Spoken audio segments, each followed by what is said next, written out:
असुरों द्वारा तैयार किया गया कैसा था पांडवों का महासभा। महल जिसमें लगे थे सोने के 1000 खंभे 14 महीनों में हुआ था तैयार।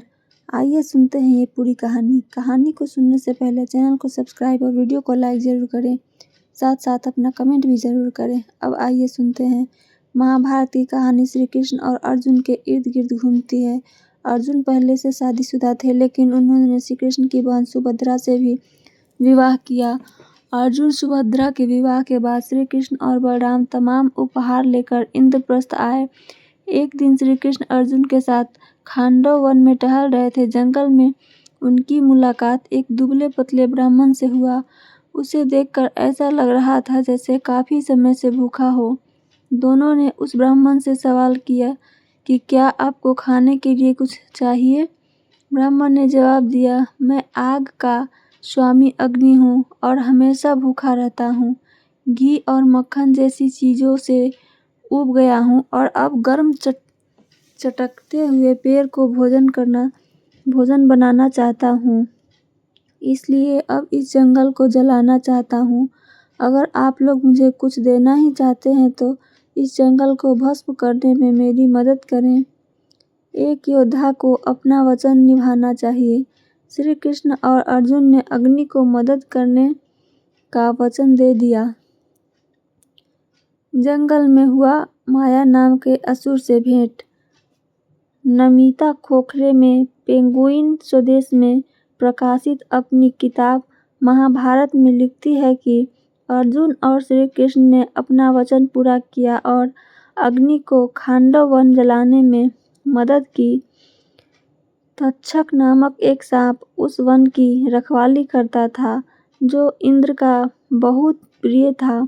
संयोगवश उस दिन तक्षक खांडव वन में नहीं था। इंद्र ने अर्जुन को रोकने की तमाम कोशिश की, लेकिन रोक नहीं पाए।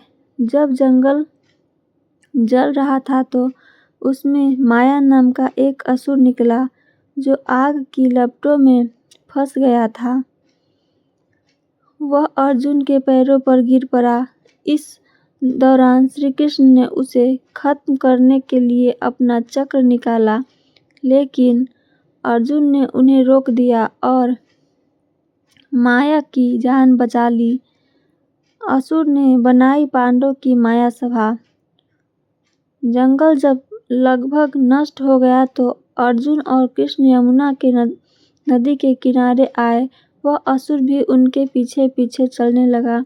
उसने कृष्ण की और अर्जुन से कहा कि आपने मेरी जान बचाई है, इसलिए जो कहेंगे वह करूँगा। नमिता खोखले लिखती हैं कि माया एक प्रतिभाशाली शिल्पकार था। उसने पांडवों की अपनी नई राजधानी इंद्रप्रस्थ के लिए सबसे आलीशान महल तैयार करने का प्रस्ताव दिया, जो खांडव वन के करीब था। श्री कृष्ण और अर्जुन ने हामी भर दी।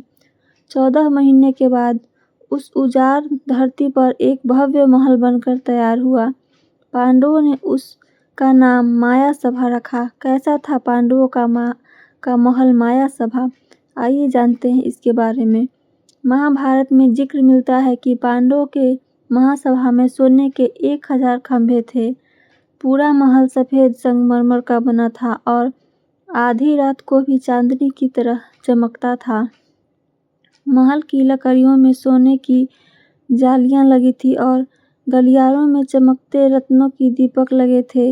महल के चारों तरफ कमल, चमेली और कदम के फूल खिले रहते थे। माया सभा की आभा के आगे सूर्य की रोशनी भी फीकी पड़ जाती थी। नए महल में जाने से पहले पांडवों ने प्रार्थना और अनुष्ठान हवन किए।